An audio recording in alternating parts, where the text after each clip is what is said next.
This beauty from Katie Pertiet is called the Wicked Witch of the Woods because the set is called Wicked Woods. And so we just had this fancy one little color that is going to be so spectacular for all of that set. And we're going to start super simple, just like we could do with any of our magical colors. And we will do a little sprinkle. I'm going to do a little spritz here first on my watercolor paper and a little sprinkle. And the thing about this particular color that is so cool is when you have it like this, it just has some copper, very cool copper. But when we add a little bit more water, that grayish black starts to come out. And I'm going to let it do its thing, and we'll look at it at the end as it kind of speckles and separates like all those awesome magical colors do. And then I'm also going to do a swatch, kind of an ombre swatch, to show you kind of where it can go from dark to light. So I've got my little tray here, and I'm going to put a fair amount in here because I want to kind of show you all the different shades we can do with this beauty because she really is a beautiful color. So I'm going to put a little water in here. Hopefully you can see that. I'm trying to make sure I'm actually getting things on video for you. And then I'm going to mix it up. And the thing you'll notice about this color that's pretty unique is that copper shimmer is just all over the place and gorgeous. And we can go from a really dark gray, maybe, I'm gonna look like a liar, all the way down to a really soft, shimmery gray. And while it's wet like that, because of the copper, it tends to have kind of a brownish look, which you might be catching on the video. But the copper within it starts to come out. Of course, I'm trying to show you things that I can see with my eyes, but maybe the camera's not picking up. In any case, again, we're gonna let that guy dry, and then I'm gonna do kind of an ombre effect on this ribbon, or I'm gonna try to, because Kate Palmer told me I should, and she's right, but I don't know what I'm doing, so bear with me here on this.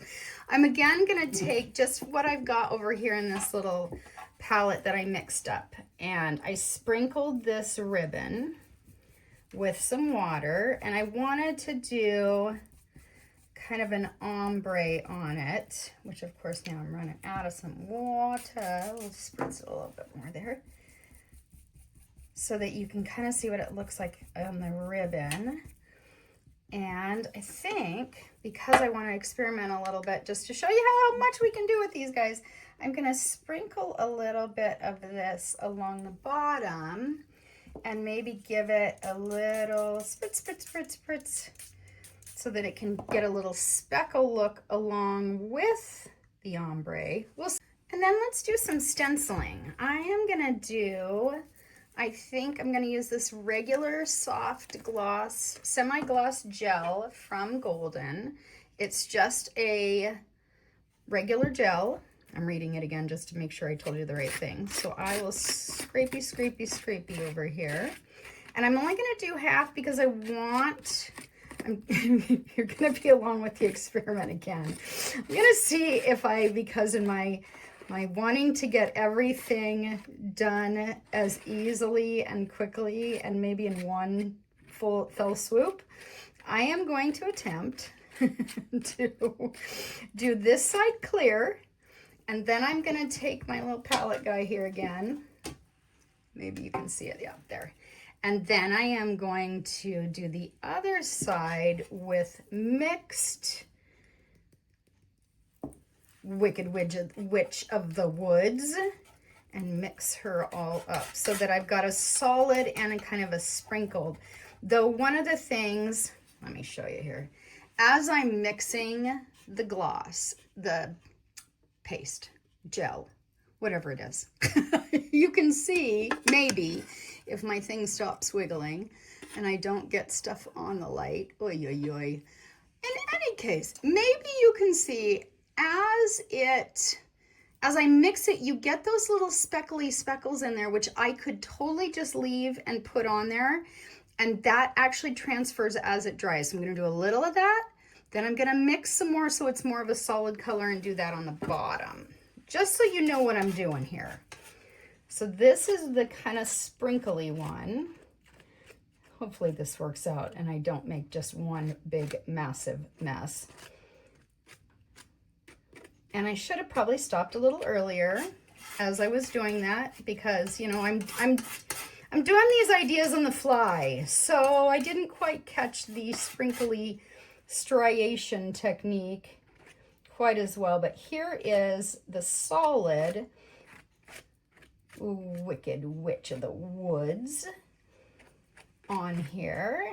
And then wipe this guy off. I am going to take my Wicked Witch and I'm going to sprinkle her all over on here. And then I'm going to scrape her a little on half of it. And then I'm going to wet her on the other half. So here's my scrape, just to get those nice little scrippy scrape striations. And then I just went back on it just to make another mess. And then I will spritz this guy and pull him up, and we will let him dry and take a look at him here in a minute. Okay, and then for our next experiment, we're gonna try and create colored embossing powder. So this is really its own little experiment, and we have done this before. And what we have found is it kind of does some cool stuff. So let me start here. I've got Lindy's Clearly Clear. You can use any clear embossing powder, and I happen to have an extra little jar here, so I'm kind of cheating by being able to put it in there. And then I'm going to put some Wicked Witch in there, and I think I'm going to start with that. Let me shake it up and see what that looks like.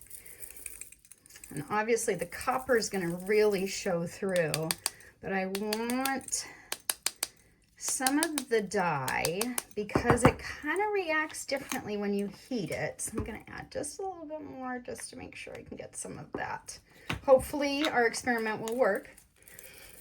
So what I'm going to do with that is I am going to take this stamp we have with joggles and what I always use, which is Versamark. Again, don't judge my really dirty pad.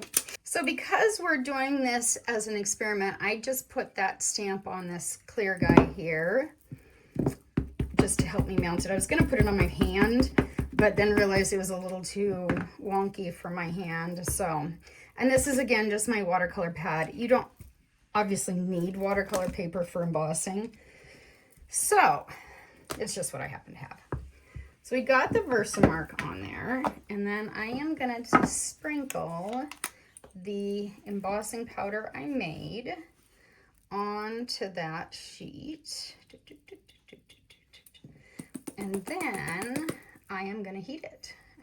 So one of the things you'll see after you get it heated is that there is kind of a little bit of haloing effect from that copper mica that's in there. And if you've made embossing powder out of clear, you know that micas tend to like to do that. I kind of go over them with my stained up old towel. You know I'm a messy girl, so. And this is what we end up with. It kind of looks just a little light coppery, which is kind of what I expected. But one of the things we found in our experimenting, one of Lindy's favorite things, is that after you've embossed and you've heated it and melted that embossing powder, sometimes the dye crystals can be rehydrated. I don't know if that's the technical term or correct, but that's what my version is. So I will start painting on this, and that grayish color from Wicked Witch will start to come through. It takes a little bit because obviously it's bonded in with that embossing powder, but you'll start to see some of that haloing from the gray that is in Wicked. So you kind of can create your own, almost like a little bit of a watercolor effect there with a stamp. And so this guy, I'm gonna do these fishy stamps that we got from Cat Kerr that I just think are a cool background. And I want to take, I've made up more embossing powder, but added quite a bit more of the Wicked Witch. And so, oh my goodness, what am I doing here? So I just stamped that on here, and I'm gonna do what I did last time. And you can still see it's got a little bit of that haloing. I am going to heat him up and show you again. So again, you can tell that haloing that comes up with the mica kind of needs to be moved away, and you can just use a cloth, or I know back in the day they recommended a dryer sheet just because it has a little more of that static resistance, for lack of a better word again. But this particular embossing powder that I made has more of the Wicked Woods because I wanted to kind of saturate it a little more to hopefully show you that watercolor feel. So I just did Versamark. On a stamp, stamped it, embossed it with the embossing powder I made that has the Wicked Witch of the Woods and clear embossing powder. And now I'm just going to start to paint over it. And it takes a little bit because I think it gets caught up in the actual embossing powders, but eventually that dye starts to hydrate and you will see it come through in the image. And you know, we always tout that you need to experiment. This is one of those techniques that came about purely by playing around and experimenting. So you can start to see where the dye is actually leaving the embossing powder and creating the color. So the more you manipulate this, and this is a little bit more of a patience that, you know, I'm not very good at, but it does take a little bit more to get that dye to pull out of the embossing powder. And some colors work better than others. This one obviously is giving us a nice soft gray, which for these fishies is perfect.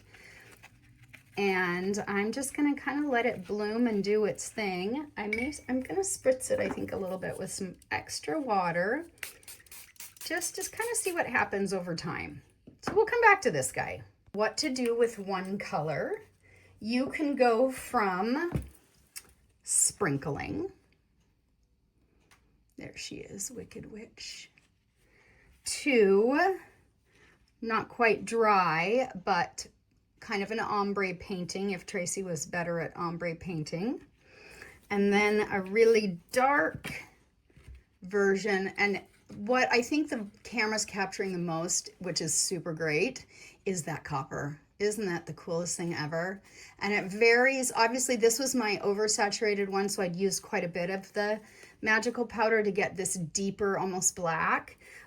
So one of the things that I'm finding as I'm doing this is that some of that copper, I let quite a bit of this air dry, and that copper mica tends to kind of split up on the texture of the paper, which I think is super cool additional option.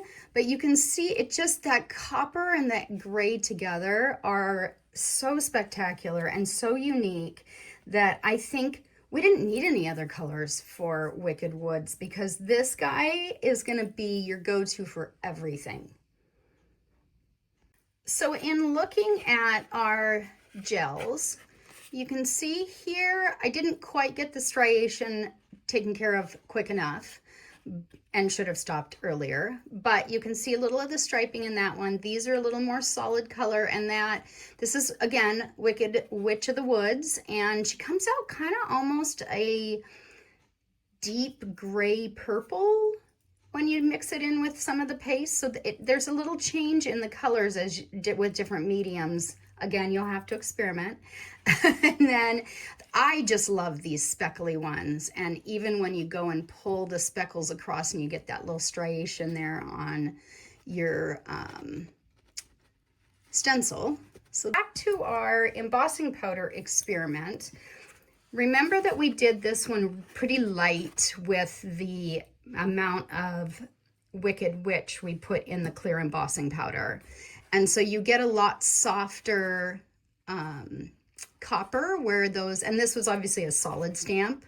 So I could have kept going with it and doing a little bit more layering of the embossing powder, which would obviously give it a little bit more contrast. But then I did a little heavy-handed, or I called it heavy-handed, experiment with that embossing powder. So I added a little bit more of the magical. So the copper gets quite a bit darker, which is nice. And I get a little bit more of that gray coming out when I hydrate it. Now, you don't have to get it wet. You could just emboss it like normal and it would just have that copper look. You wouldn't get the dye in there. But do know that it might react if wet with that dye coming through. It's a cool thing, but it's also something you may not want everywhere, so you might want to fix in between layers. And then last but not least is my experiment of ribbon. And I am definitely not an ombre expert, but kind of a cool addition of what to do on some ribbon to add to your final project. So hopefully that helped you, gave you a little bit of ideas of what to do with just a single color, lots and lots of different options, and to introduce you to this spectacular new color that we will only have for a short time as long as Katie's Wicked Woods are out. So thank you so much for joining me with Tuesday with Tracey.